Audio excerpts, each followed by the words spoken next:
Good morning students. आज मैं आप लोगों को आपकी हिंदी पाठ्य पुस्तक के पाठ 5 तूफानों की ओर कविता पढ़ाने जा रही हूँ। प्रस्तुत कविता हमारे सुप्रसिद्ध कवि श्री शिव मंगल सिंह सुमन जी की एक बहुत ही प्रेरणादायक कविता है। तो चलिए पहले हम जीवन परिचय पढ़ते हैं। शिवमंगल सिंह सुमन जी का जन्म सन 1916 ईस्वी में उत्तर प्रदेश के उन्नाव जिले के झगड़पुर ग्राम में हुआ था। इनकी प्रारंभिक शिक्षा गांव में हुई। इसके बाद इन्होंने ग्वालियर और काशी हिंदू विश्वविद्यालय में से उच्च शिक्षा प्राप्त की। तत्पश्चात इन्होंने ग्वालियर और इंदौर में अध्यापन कार्य भी किया। इसी बीच इनकी नियुक्ति नेपाल स्थित भारतीय दूतावास में सांस्कृतिक सहायक के रूप में हुई। सुमन जी की प्रमुख कृतियां हैं हिल्लोल जीवन गान, प्रलय सृजन, विश्वास बढ़ता ही गया, युग का मोल, विंध्य हिमाचल इत्यादि। इनका निधन 27 नवंबर सन 1920 में हुआ था। प्रथम हम इस कविता को पढ़ते हैं, इसके बाद इस कविता के अर्थ को समझाएंगे। तूफानों की ओर घुमा दो नाविक निज पतवार, आज सिंधु ने विष उगला है, लहरों का यौवन मचला है, आज हृदय में और सिंधु में साथ उठा है ज्वार। तूफानों की ओर घुमा दो नाविक निज पतवार, लहरों के स्वर में कुछ बोलो, इस अंधड़ में साहस तोलो, कभी कभी मिलता जीवन में तूफानों का प्यार। तूफानों की ओर घुमा दो नाविक निज पतवार, यह असीम निज सीमा जाने, सागर भी तो यह पहचाने, मिट्टी के पुतले मानव ने कभी न मानी हार। तूफानों की ओर घुमा दो नाविक निज पतवार, सागर की अपनी क्षमता है, पर माझी भी कब थमता है, जब तक सांसों में स्पंदन है, उसका हाथ नहीं रुकता है, इसके ही बल पर कर डाले सातों सागर पार। तूफानों की ओर घुमा दो नाविक निज पतवार। प्रस्तुत कविता एक प्रेरणादायक कविता है।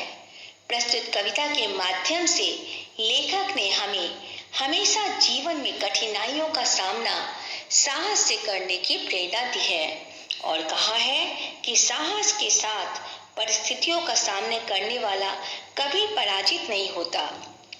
मनुष्य ने अपने साहस के बल पर कठिनाइयों का सामना करते हुए प्रकृति का पर विजय प्राप्त की है। तो चलिए मैं पैराग्राफ वाइज आपको इस कविता का अर्थ समझाती हूँ। प्रथम पैराग्राफ क्या है?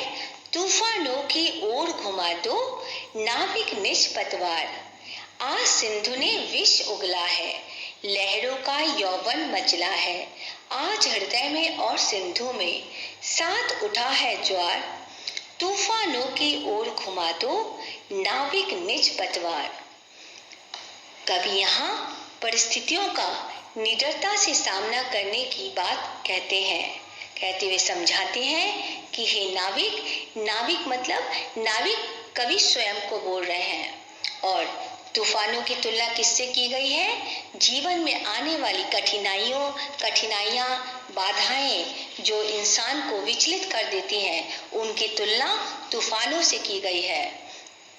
तो कवि कह रहे हैं कि यहाँ परिस्थितियों से निडरता से सामना करने की बात करते हुए नाविक को समुद्र की तूफान का सामना करने के लिए तुम अपनी नाव के पतवार की दिशा तूफान की तरफ घुमा दो। आज सिंधु ने विष उगला है, अर्थात कवि के सामने बहुत बड़ी चुनौतियां आ गई हैं।